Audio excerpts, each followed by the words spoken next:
I've got it. There we go. It's really good to be with you. My daughter is graduating from Robert Gordon's University tomorrow morning, and that is up in Aberdeen. And I had really hoped to be with you this week down actually in Highley. But in fact, there was no way, there was no possible form of transport that could get me up to Aberdeen for 10 o'clock tomorrow morning, actually, and out to where she's graduating from. So I had thought originally I was probably going to have to pre-record, and then you've gone on Zoom. So actually, hey, it's great to be live with you this evening. The topic, the theme for this year, keeping hope alive, as I don't know why I agreed to do this talk actually, because it's such a huge topic. But I'm very grateful for the time to sit and to think about it and reflect on it. And I was reflecting, you know, keeping hope alive for the URC in this our 50th year, keeping hope alive for the planet as our climate targets are missed, keeping hope alive for peace in Ukraine, keeping hope alive in face of the stark divisions between rich and poor in our streets as much as across our world, keeping hope alive for the LBGTQI community who are feeling particularly threatened just now in many ways, keeping hope alive for the Black and the brown lives within the URC and the UK who are still wearily asking for justice, keeping hope alive as we emerge as individuals and churches and nations from the COVID pandemic. Keeping hope alive, well, there are no magic bullets. But as I was reflecting throughout my ministry at Augustine United, I have spent a lot of time with people who have complex mental ill health. And I truly believe that I have learned from them more about keeping hope alive than I had ever understood before. So what I would like to share with you today are just some reflections. I was thinking about keeping hope alive. I had a mental image of a rope. And actually I have some pictures here. So I'm not going to spend lots of time sharing the screen because I know that can be a bit annoying, but I just wanted to show you this picture. Here's one of them. So the image on the right is not to the exact place that I have been, but I was thinking about a few years ago, I went walking in South Africa with my husband, and we walked in the Drakensberg Mountains, and many of the paths looked just like the path, just like in that image, where they were ridiculously precarious paths. They just wouldn't have happened in Britain. You wouldn't get insurance to do something like that. But they were paths along which there were ropes. And the ropes you clung to in order to not fall off the path one way or t'other. But the ropes did two things. The ropes guided you, and the ropes also pulled you along, partly pulling up to get up the hill, but also just holding on so that you didn't fall off. And I was reflecting about how ropes can help us and support us, and that ropes themselves are made up of many, many strands. I came across this word, and the word is respire. And this word I came across when I was actually preparing, and other people might have as well, when I was preparing to lead worship earlier this year, using the materials for Prisons Week. I don't know if other people came across that as well. But respire is an old word which fell out of use many centuries ago, but it means, as it says there, the return of hope after respire. Now, because I'm a little bit nerdy at times, I thought this was a little bit curious. The word respire actually was coined by a Scots writer called Andrew of Wytoun, who served as a canon at St Andrews. And when he retired, he wrote the Onegale Chronicle of Scotland, which tells the history of the world from 0 to 1420 in Scotland, because that's where the whole history of the world happened, of course. And this book is in fact the main source of the history of Scotland in the 15th century, and it is the source of the encounter between Macbeth and the Weird Sisters. It comes from there. So the history of the world based in Scotland was obviously such an epic drama that it required the word or the concept respire, hope after despair, and so the word came into being. So working with this image of a rope, I was thinking, pondering, What are the ropes that can help pull us or guide us towards despair, that hope after despair? And what might be the strands contained within the rope that also help to pull us and guide us? So I would like to offer us this evening 5 strands, and these are the 5 in front of us: holding hope, naming truth, lining up hope, glimpsing hope, and breathing hope. And to understand these as strands within a rope which helps us to move towards despair, to finding hope after despair.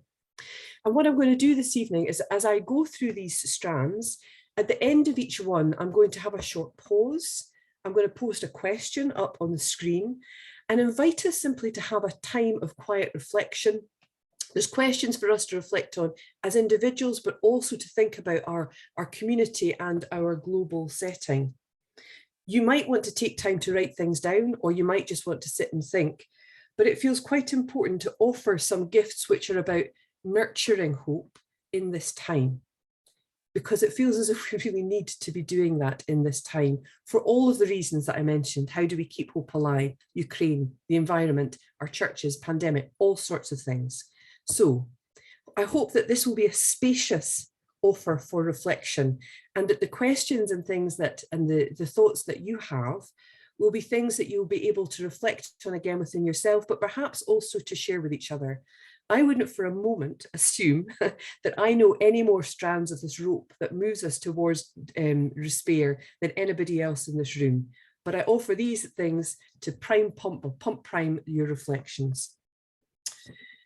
So the first strand in this rope I would invite us to think about tonight is holding hope. Holding hope. A friend of mine who lives with complex mental ill health, which has at times been diagnosed as paranoid schizophrenia, other times as personality disorder, she has frequently asked me to hold hope for her. There are times when the voices and the compulsions are so intrusive that she feels overwhelmed, that she cannot see a way out or through, but she wants to know that others are holding hope for her when she cannot hold hope for herself. There's an element of this same holding hope in any support group, where people have gone through a similar experience and can say, yes, that really happens and it's happened to me, but you can get through it. Holding hope for someone else. There are endless stories in the Bible which hold hope. Hope that God never abandons God's earth. Hope that even from the worst messes, God can grow new life. Hope that a more loving and healthier world is possible. Hope that we can cope. Thinking about this, I am drawn back to the book of Isaiah as a prophet whose book reflects long periods of the story of exile and return. Towards the end of the book, we have the words, "For thus says the Lord, I will extend prosperity to Jerusalem like a river, and the wealth of nations like an overflowing stream. And you shall nurse and be carried on her arm and dandled on her knees. As a mother comforts her child, so I will comfort you. You shall be comforted, O Jerusalem." Hope of comfort held by Isaiah, or held by the writers of Isaiah through their lived experience, however many times it was re-edited. But it is hope held for those in many manifestations of exile experienced throughout history in real life. We hold hope for each other. The Bible can hold hope for us. How do we hold hope for the people of Ukraine? Well, I was deeply inspired and challenged, as others here will have been too, at the Ministers' Conference, spending some time with Najla Kassan, who is the president of the World Communion of Reformed Churches. She's only one of 4 women ordained in Lebanon, and she has lived through the Lebanese civil war, which lasted from 75 to 90. So she lived through those 15 years of war.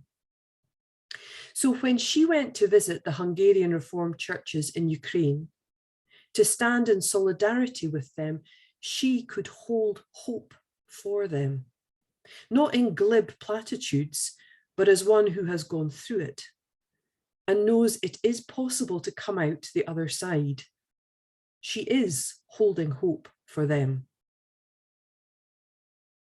I read a remarkable book through the pandemic, which I'm sure many of you will have come across. It was Matthew Fox's book exploring the spirituality of Julian of Norwich, who of course lived and wrote through several waves of pandemic, the Black Death pandemic. Julian, using quite radical imagery, reminded folk that God's love for this creation is far more profound than we can imagine. And held in God's love, though all things may be a mess, all shall be well. She invited people to trust that God held and holds hope for them, even when they could not for themselves. When we find ourselves in the wilderness, or in the exile, or in that Easter Saturday place, the stories and experiences of others can hold hope for us. So I would invite us to take a moment to reflect on this first question.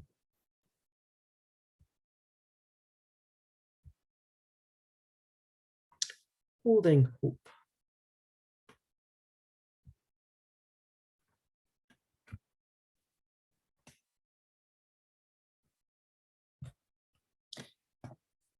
I'd invite us to take a few seconds of quiet and to think of a time somebody has held hope for you.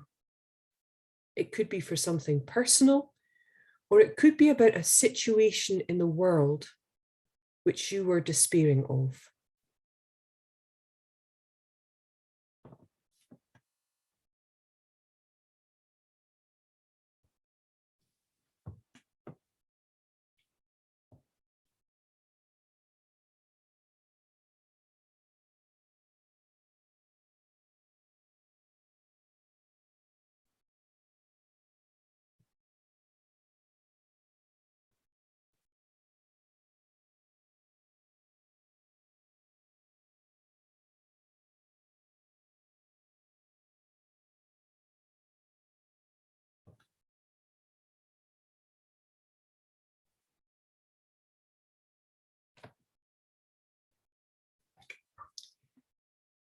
So that's that first strand in that rope to pull us towards despair.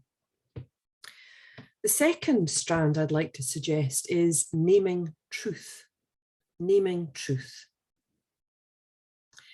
That which we cannot face, we cannot change, James Baldwin said. From a mental health diagnosis which repels us, to the reality of addiction, to something or someone much loved, like a house or a church or a relationship, which is just not serving a useful function anymore. Until we face it, nothing can really be done about it. It strikes me that one of the strands twisted up in that rope which pulls us towards despair is naming truth. Baldwin talked of facing truth to bring about change.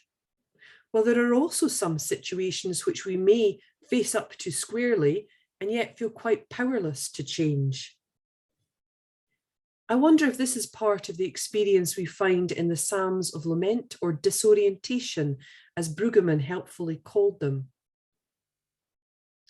Brueggemann points out that the church has a tendency to prefer songs of orientation and questions if this is a frightened deception that we do not want to acknowledge the disorientation, disequilibrium, and incoherence of life. Here's a wee quote from Brueggemann. I think that serious religious use of the lament psalms has been minimal, because we believe that faith does not mean to acknowledge and embrace negativity. We have thoughts that acknowledgement was somehow an act of unfaith, as though the very speech about it conceded too much about God's loss of control. The point to be urged here is this: the use of these psalms of darkness may be judged by the world to be acts of unfaith and failure, but for the trusting community, their use is an act of bold faith, albeit a transformed faith. It is an act of bold faith on the one hand, because it insists that the world must be experienced as it is, and not in some pretend way. On the other hand, it's bold because it insists that all such experiences of disorder are a proper subject of discourse with God. There's nothing out of bounds, nothing precluded or inappropriate. Everything properly belongs in this conversation of the heart. To withhold parts of life from that conversation is, in fact, to withhold part of life from the sovereignty of God.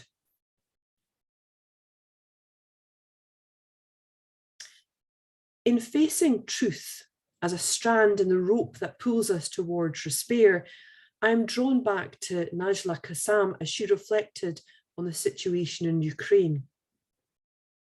From her experience, Najla offered some very perceptive insight in facing truth.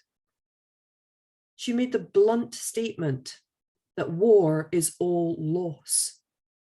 She knows this. She was also very blunt that all sides have to come round the table and negotiate. There is no other way forward. She pointed out that the longer they delay going round the table, the more weapons will go into circulation and the more trauma will be caused, which will all have to be dealt with later. She also pointed out the obvious, that the only people who really profit from war are the weapons companies, who are also the ones who profit from school shootings. Always worth considering that the UK is the second largest arms exporter in the world after the USA. So a very chilling question is, how much is the UK benefiting from the war in Ukraine? In facing truth, there is deep challenge. There are many possibilities for even worse twists in the story of Ukraine, but there are also possibilities for choices for healing and peace. It is possible because Najla has lived through it. She and those like her are hope incarnate for Ukraine. In his 2007 book, John Swinton, which is The Raging with Compassion, John Swinton offered a model for people to write psalms of lament. A friend offered lament writing sessions in response to the pandemic, and it seems to have had quite a liberating, healing balm for many of them. Perhaps a strand in the rope pulling us towards despair is allowing ourselves to face the truth in space to lament. The other part of naming truth is the courage to face up to realities which are not despairing, but perhaps we have hidden out of shame, which we have hidden out of shame. A friend of mine grew up in the Congregational Church in Scotland with their father as a minister. They became an Episcopal priest and not very long ago transitioned as a trans woman. She is still living and serving as a priest, and the denomination has supported her. But facing the truth of who she was, biting the bullet and letting the world see the truth has taken huge courage. But for her and for many trans people, she reached a point where not living the truth was more killing than the backlash that she faced. I really believe this offers wisdom and a prophetic message to everyone. So I would invite us to take a few moments to hear some ancient words which are expressing a disorientation psalm, as Brueggemann calls it. Perhaps to notice how the words touch us, where they make us comfortable or uncomfortable, where they resonate or jar. While we hold Brueggemann's words that in conversation with God, There is nothing out of bounds, nothing precluded or inappropriate. So this is Psalm 79. O God, the nations have come into your inheritance. They have defiled your holy temple. They have laid Jerusalem in ruins. They have given the bodies of your servants to the birds of the air for food, the flesh of your faithful to the wild animals of the earth. They have poured out their blood like water all around Jerusalem, and there was no one to bury them. We have become a taunt to our neighbours, mocked and derided by those around us. How long, O Lord? Will you be angry forever? Will your jealous wrath burn like fire? Pour out your anger on the nations that do not know you and on the kingdoms who do not call on your name, for they have devoured Jacob and laid waste his habitation. Do not remember against us the iniquities of our ancestors. Let your compassion come speedily to meet us, for we are brought very low. Help us, O God of our salvation, for the glory of your name.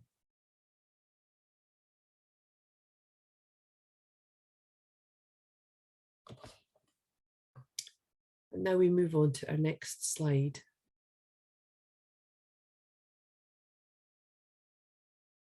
And our next moment of quiet reflection, here we go, naming truth. So in a moment of quiet, I would invite us to think, is there truth that you have to face up to in your own life in order to find hope? What truth does our world need to face in order to find real hope? A moment of quiet together.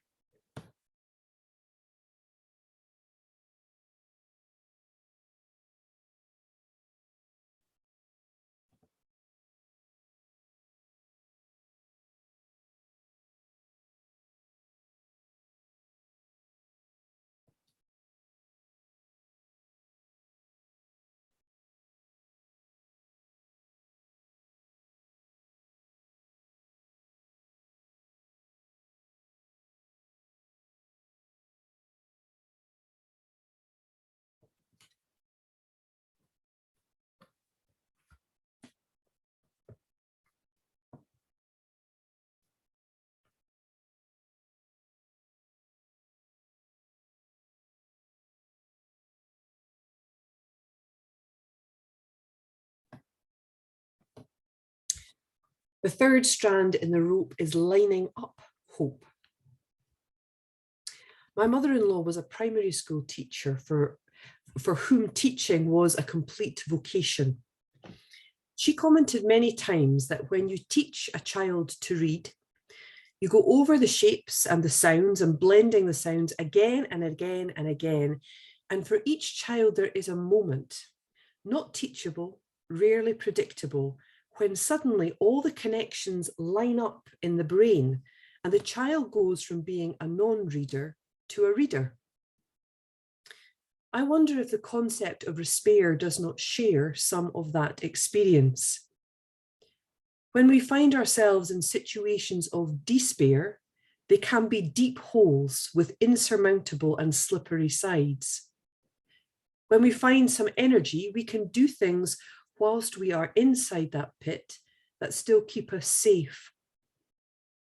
Contacting people who nurture us, getting outside, looking after our bodies and minds as best we can, doing whatever works for us to keep us going, to create the right environment for hope. Because sometimes it just takes time before our thoughts and feelings line up and connect, and hope can seem real again, and life can offer pleasure again. I have told this story many times, but I will tell it again. Just before the first lockdown, I was sitting at a table in our church, chatting with a person who lives with long-term mental ill health about the prospect of lockdown, wondering how we were all going to cope with the isolation and what mental tools there were to keep us all going. Mental tools, she said. Oh, I have lots of them. I can tell you a lot about those. And she reeled off lists of websites, apps, ideas, and habits that she used to keep herself mindful and positive, able to enjoy the small things in life, even when she was in the midst of despair. Somehow keeping herself going in order for hope to re-emerge, like the lining up of things in the brain. I felt really foolish for not having thought just to ask her outright, because of course she had more resources than me. These resources were not magic bullets which make everything better, but strategies for coping and trying to keep herself going, nurturing her brain and body until things align and she found herself in a different place. There is an idea which emerged out of Visa, as in the Visa, the credit cards things, a few years ago, when they were looking at remodeling how they worked. And it was an understanding of creativity and of dynamics that they called the chaotic path. The chaotic path moves through chaos to order. But the learned wisdom is that if you rush through the chaos, you don't really get new, healthy life. The chaotic path assumes that in every situation of change, we first need to accept that the past is gone. But then we need to stop trying to jumpstart the new thing. Allow ourselves space to sit with the chaos, or perhaps to sit in biblical terms, the wilderness or the Easter Saturday. The wilderness space or the chaos is not a giving up time, but a time to gently nurture, be as healthy as we can, and see what emerges. Because it was discovered that the shoots of new life with the most potential are what naturally emerge in this nurtured wilderness or chaos space. This came about in Visa through releasing people from quite structured work environment and allowing them to play to their strengths and simply to see what emerged out of it. Then once the new shoots of growth seem right, we step out and step on into the new land or the Easter Sunday or the new life. I wonder how much of this can be like that wilderness, like tracing the shapes of letters and forming the sounds of words in our mouth until one day the penny drops and we can read. While lockdown made some folk frantically busy, others felt lost. And it seemed the best we could do was to keep going, keep healthy, and see what emerged. And I'm drawn back to the Psalms, Psalm 131. O Lord, my heart is not lifted up. My eyes are not raised too high. I do not occupy myself with things too great and too marvelous for me, but I have calmed and quieted my soul like a weaned child with its mother. My soul is like the weaned child that is with me. O Israel, hope in the Lord from this time and forevermore. So I'm going to share another question with us.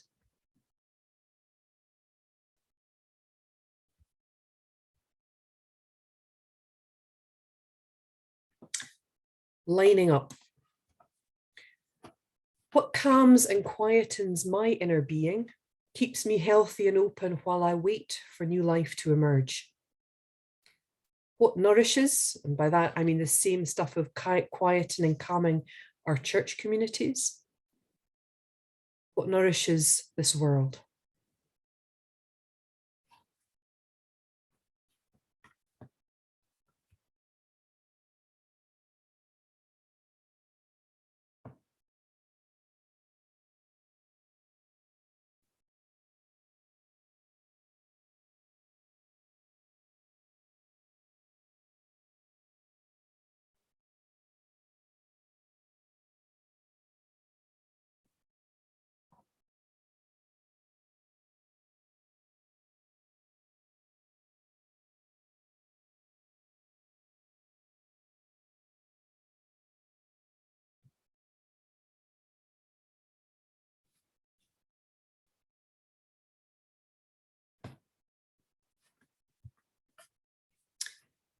So the fourth strand is called Glimpsing Hope.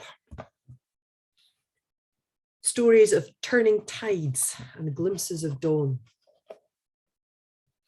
I visited a garden in North Allerton in June. Some of you may know it. It was set up by the URC church, which is next door to it. It was a piece of wasteland transformed by volunteers from the church and from the local community. The volunteers there all brought stories of loss and illness in body and mind and loneliness. But various things about being part of the garden have helped to nurture hope within them.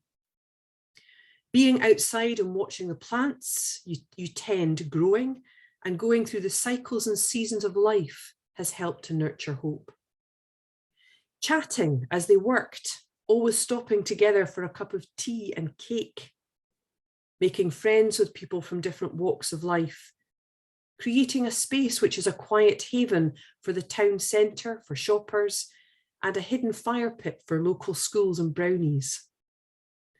Growing fruit and veg, which supplement the tins and packets handed out at the local food bank to those who are struggling. Sharing wisdom about gardening and wisdom about life with each other. The garden offers a space of acceptance which accommodates all skills and needs. It's a place of hard work, but it also offers purpose and opportunity to others. The garden offers glimpses of hope at so many levels. Glimpses of hope that things can be different, that humans can make different choices, that there is spring after the winter. We had a couple of protesters outside our church on Pride Sunday and the following week. It's the first time it has happened physically, and rather amusingly, John Bradbury was preaching, so we'll just say it was him. But one of our door stewards made a point of standing further out on the street than he usually does in order to protect people who might feel threatened or vulnerable. He's a very unassuming person who missed the service and who put himself unbidden in the way to protect his queer church family. I was deeply moved hearing his story. It's a glimpse of love acted out in the world. How many of these moments happen in every day and we don't recognize them, glimpses of hope? We call it normal, see no miracle in it, when in fact it is the miracle of love and hope shaping our world. The national flower of the Ukraine is the sunflower. And a couple of years ago, Trevor Dennis was here speaking to Free to Believe. He is one of my favourite story writers, actually, so I felt like a real kind of groupie fan that he was there. But I'd like to share one of his stories with you, which is called The Sunflower. Jubilee Street was a very grey street. Down each side were tenement buildings that were grey. Many of the windows were all covered over, either with broken glass or with sheets of plywood. There was graffiti. There was rubbish, there was death, and there was a real feeling of depression on Jubilee Street. There were no flowers, there was no colour, there was no light. And as you watched the people walking down Jubilee Street, you felt the greyness of the walls seeping into them as they curled over and wandered through with a lack of sense of hope, like they were trapped in the greyness. And to top it all, at the end of Jubilee Street, there was a bomb site. A bomb had dropped there 30 years ago, and the bomb had entombed Albert and Mabel, who had been in their front room in their flat. And there they had been buried. There was no tombstone to mark them. There was nothing to know they were there, except people knew the story and it got passed on. Well, in this grey and depressing street with a bomb site at the end, one day a seed blew in. The seed blew along the gutters and the pavements and danced round the rubbish and landed in the bomb site at the end of Jubilee Street. And there, with the sun and with the rain and with the wind, gradually the seed wormed its way into the ground and began to grow and grow and grow. And towards the middle of summer, there at the end of Jubilee Street, for the first time ever, stood a 6-foot-high sunflower. Beaming and glorious, yellow and radiant. And people would come out of the houses and they would come down and they would look at this glorious and radiant flower. And for some, it made them stand slightly taller and walk slightly brighter. After a little while, though, the colour and the glory and the beauty of the flower began to annoy some people because its joy made them recognise how despairing and trapped they felt. And so in the middle of the night, one night, a group of people came down to the bomb site and they hacked down the sunflower and they trampled it and stamped it deep into the ground. There would be nothing that would make them feel as dirty and sad and as trapped. They would get rid of it. And they did get rid of it, except that when you stamp and trample on a sunflower, the seeds tend to spread, and they did.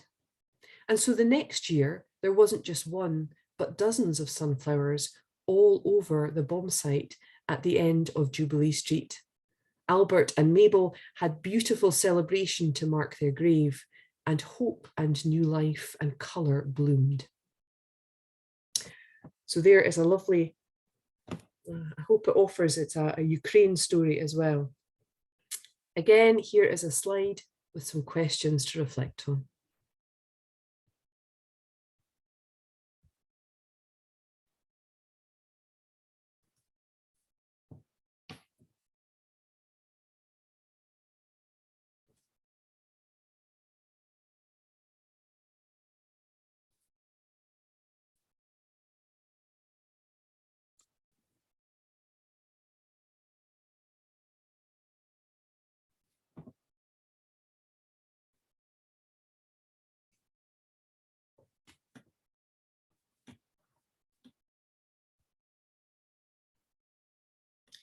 And here is the last strand you will be glad to hear. This is breathing hope, the discipleship of hopeful living. Through the expression of breathing hope, I am thinking about the discipline actually of hopeful living. It's the discipline of being aware and grateful for the very real and everyday things of life. A discipline which is reflected in the mindfulness or grateful living. Savouring the oxygen, savouring the wonder of the oxygen which is gifted to us by the earth in each breath. Delighting in the taste and the kick of coffee which has been grown by hands in Colombia. Noticing the grace and the goodness which surrounds us each and every moment of life. Noticing we are interdependent, made from the same stuff as the stars and the rocks and the lava, and disciplining ourselves to see things from this perspective. I was deeply struck several years ago by reading a section in one of Karen Armstrong's books. It was the 12 Steps to a Compassionate Life, in which she wrote about different parts of the brain, one part known as the reptilian cortex and the other as the neocortex. The reptilian part of our brain is a part which is fast reaction to survive. And the neo or new cortex is the bit of our brain which challenges us to make choices which are more about more than our own survival. This bit of our brain is further from the spinal cord and so slower to react. Armstrong proposes that most major world religions are about training us to live from the neocortex rather than reacting from the reptilian one. The Ignatian daily examine and identifying things to be grateful for, and the mindfulness practice of gratitude would actually reflect exactly the ideas that Armstrong is talking about. This is much more than positive thinking. It is drawing ourselves back to the wider stories and experiences of goodness. It is training our eyes to see the kingdom of God around us. It is what I think Bonhoeffer was pointing to in reflecting on the book of Ecclesiastes from prison, when he said that life can be unpredictable and humans need to learn to find and love God in whatever we have been given. That does not mean we do not long and work for change and justice, but at the same time, it is important to discipline ourselves to savour and appreciate the life we have. And that doesn't just happen. It takes practice, a developed discipline, breathing hope. For myself, various forms of centering prayer and things like Lectio Divino continue to be some of the most useful disciplines I have learned in the practice of breathing hope. I do not profess to be very regular or faithful, but many years of being part of groups of meditation has been very important for me in helping to access those resources in the times when I am calm and when I am in the midst of a storm. And conversations with people who widen my perspective and lift my eyes to the truth of love and God's realm, which surrounds us all times, are also part of breathing hope. Everyone here will have found our own ways to encourage hopeful breathing. And I hope that this conference in itself will be a resource to enable that, offering strands in the rope which guides and pulls us to despair, hope after despair. And so I'd like to close with another psalm, but it's one of Carla Gross-Miller's reduxes, which I think is about breathing hope. It's Redux of 23. This I know, my life is in your hands, I have nothing to fear. I stop, breathe, listen. Beneath the whirl of what is a deep down quiet place. You beckon me to tarry there. This is the place where unnamed hungers are fed, the place of clear water, refreshment. My senses stilled, I drink deeply, at home in timeless territory. In peril I remember, death's dark veil holds no menace. I lean into you. Your eternal presence comforts me. I am held tenderly.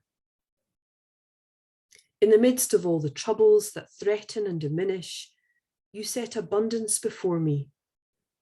You lift my head, my vision clears, the blessing cup overflows. This I know, you are my home and my hope, my strength and my solace, and so shall you ever be. And so here is the last slide.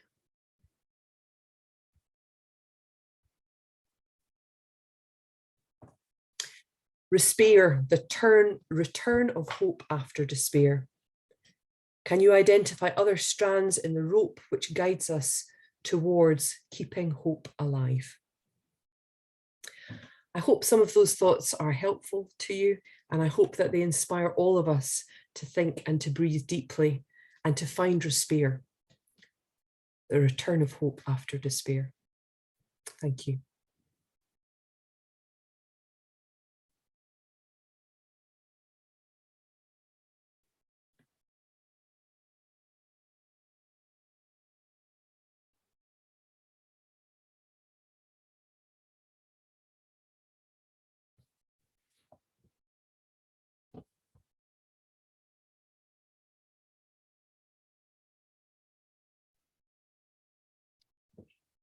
Martin, we're not hearing you in Zoom. Am I not there? Yep, you're on. Linda's thumb is up. Yeah. Mind you, that will make you a Minister of Education if you do that too often. Steady there, steady. So we've got a little time, and I will take any question or comment, and I will take it if I can from either anyone in the room or anyone who is online. No, people online. If people online want to put questions in the chat, that might help. Sorry, I don't understand what that means. They will. They will, right. So those online, if you put questions on the chat, then we can. Yes, don't worry about it. I won't worry about it. No. But so if a question appears from someone in the chat, we might take that, and if not, we'll also have to take them from the people in the room. Can I just ask a question about the use of the word visa, which I didn't visa as a model or something?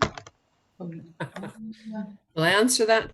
It was visa as in the credit card visa. Yeah. So it was when that organization Visa when they did, they ended up remodeling the way that they worked a few years ago. And that was where this chaotic process came out. So it's coming out of business actually, which is quite interesting. And yet they very much talk about the wilderness space. It's very much like a wilderness or exile story that comes out of there. Right, thank you. Is there any chat up yet? No, it says you have. We had salmon in hollandaise sauce. That isn't chat. That's earlier. Oh, that's earlier chat. Yes. Right. Yes. Yeah. Nick Straw here. I was particularly struck by the second category, naming truth, and I thought I really like that notion of that you've got to acknowledge life's incoherence, and that's what the Psalms of Lament are about. I really like that. I just wonder whether that naming truth has a resonance with me, with something that I learnt on the Living in Love and Faith course, which was speaking into silence, one of the pastoral principles of the Church of England. It seemed a bit similar to me, and is there a parallel there? Could that be repeated? Because I didn't. I heard bits of it. It was a parallel with what? Should I take the mic? I think you should. Yes, so. Yeah. Sorry, we could have dealt with that, and I didn't. That's all right. Yeah, is that better? Yes, thank you. Yeah. Okay. The question was whether in that second category, naming truth, whether there was a parallel with that notion and something that I picked up in the Living in Love and Faith course, which the Anglicans did. And one of the pastoral principles, which was called speaking into silence. I don't know whether you came across that, but it seemed to be a very similar thing, that you've got something. It's really the equivalent of having an elephant in the room, which you need to address, and until you do, you're not really living a truthful life. I haven't come across the pastoral principle, the stuff that you're talking about, but it sounds absolutely, I'd be really interested to learn more about it. There was a particular context I think I was thinking of as within this. I suppose it was partly in journeying with the trans friend who did transition. There was something about living truth felt really important in that. But also I've sat with or journeyed with a few people for whom accepting a really complex mental health diagnosis is you just don't want that diagnosis. You don't want that reality to be true. But until you actually really accept it, you can't really address it. And so, and it's so despairing to live with the consequences of the mental health until you've really faced up to it and accepted it, that you can't really move forward to it. So that was the experience behind where I shared that. But it would be really interesting, the speaking into silence idea, because there's definitely something about naming the elephant in the room that seems to resonate. But I'll go and find out more about that. That's really helpful. Thank you. Can I add something to that?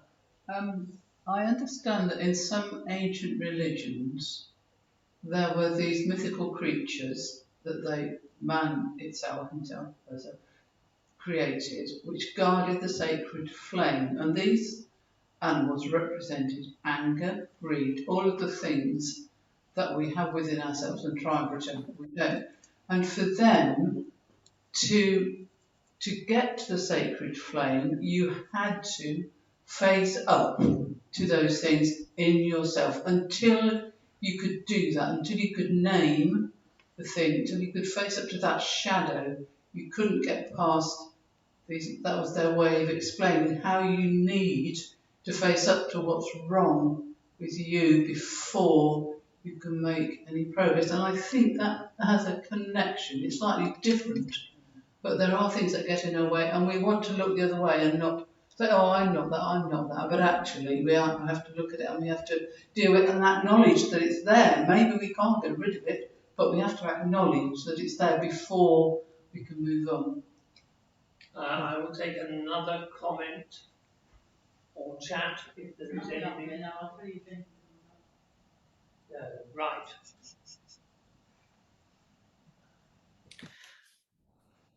I wanted to respond to, I don't know who put that last comment about the image of the sacred flame. I actually think that's another much more poetic way of talking about some of the stuff that Karen Armstrong was talking about, actually, in the kind of disciplining ego and stuff like that as well, which is part of what she was talking about. So, but the sacred flame imagery that's a really helpful way of thinking about it. Thank you. Are we not also talking about Jung? Maybe I wouldn't profess because to. Jung has this idea of the shadow, Right. That we all have and don't acknowledge. Right. Right. So there's nothing new under the sun. There's very little. Yes. Hi Fiona, it's Alex. I hope you can hear me okay. I was thinking about this idea of lament being about speaking the kind of sorrow into the silence, and this idea of kind of speaking truth into the silence that comes from living in love and faith, which I think is partly about speaking up about real lived experiences, particularly of injustice. And I was wondering, I guess, how those two concepts might connect to tone policing, and whether there's something in the mode of speaking in lament, that kind of real raw pain and anger that sometimes comes through, that we can use to begin to speak about what it's like to speak about injustice from lived experience, and begin to kind of counter some of that stuff about tone, and whether maybe that could be part of the concept of despair. I don't know if that's a question or a thought, but I wonder what you think. I think that's a really rich idea, Alex, actually, and that's really perceptive, because there is something about just the process, I think, of creating lament, which is what Swinton encouraged folk to do, that, you know, when you actually have to articulate it, and particularly, I think, collectively, I think there's a process which is very cathartic, but there is, as you're talking about tone here, and it also gives some perspective. So I think that's really interesting, Alex. I'd have to think some more about that, but it's very helpful.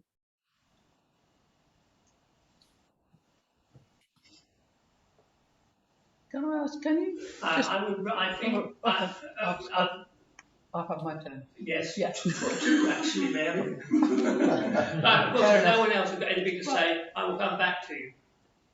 I want to say something, but it's irrelevant. That's never stopped you before, Anne? No, it hasn't stopped me before. And Lewis, hi Fiona. Can I ask, those of us who were on Zoom for General Assembly could not see which Bible it was, or hear which Bible, but you had asked General Assembly, please can we know which one it was? We were asking in the... Okay, so it's the Petersons, it's the Message, is what it was. It's the only one that I didn't have in paper copy. I've got a lot of Bibles, don't we all? But I didn't have a paper edition of that, so that's what it is. It's rather beautiful though. It's yellow covered. It's rather lovely. Yeah. That was a truly irrelevant question. So you did what you said you would, yes. which was always impressive. Ian Bradley, incidentally, did some analysis on the Psalms of Lament, and then looked at modern hymnary to see how many modern hymns reflect the feeling of lament and penitential. And the answer is very, very, very few. The stress on modern hymns was, on the whole, upbeat praise, well done, Jesus. Whereas lament was somehow felt to be, I think, not joyful Christianity or something like that. And I would have to go along with, I think, the sense that unless you can live with lament and recognition of failure and all those other kinds of things in worship, you are not dealing with the people, with either with yourself, because I do try and acknowledge a shadow in myself from time to time, but also the congregation in front of you who will be having those kind of feelings fairly regularly. So there's an honesty about the psalm. I just do love the psalm. We've got time for one more, but we don't have to because we're coming up to the end. Mary, you wanted to say something? Well, I just wanted to ask Alex a question. Use the microphone. Because you talked about tone, and I wasn't sure quite what you meant by that. So I was, sorry Fiona, I seem to have taken over your question and answer session, I didn't mean to. I was thinking about the fact that in kind of social justice movements and kind of activism discourse, people are often criticised for sounding too angry or too upset or not being polite enough, particularly in the UK. And I was just thinking about the fact that in the lament psalms, they're often not very polite. Right. And I was thinking that perhaps in order to speak truth into silence, we need to learn that it's okay to not be very polite if we're expressing our anger at something that we genuinely should be angry about. Right, thank you very much, thank you. I'm going to stop you there. Well, I won't if you want to speak. Of course. Never. I was being interviewed today, however, about an artist called Ron Gittings, who was always angry, usually with me. I only say that anger, like everything else, is an ambiguous thing. It's part of the Christian life, but at the same time, it can be a deeply destructive and self-righteous part of the Christian life, and you be ever so careful. Do not let the sun go down on your anger is a text that is sometimes worth living with. Fiona, that was profound, and people will want to reflect deeply about it and then look at their own lives, I think, asking all those kind of questions about what we live with that keeps us having hope, even when actually, logically, you can't see much ground for hope where we are, which is where I think quite often. So there's profound personal questions, I think, there, and it's been a really valuable start. We're only sorry you couldn't be here, so we could get at you afterwards. But thank you so much, and I will now, the worship is being dealt with by Liz and by Ian, so I'll hand over to them. Okay, do people want a moment or two to stand up, turn around?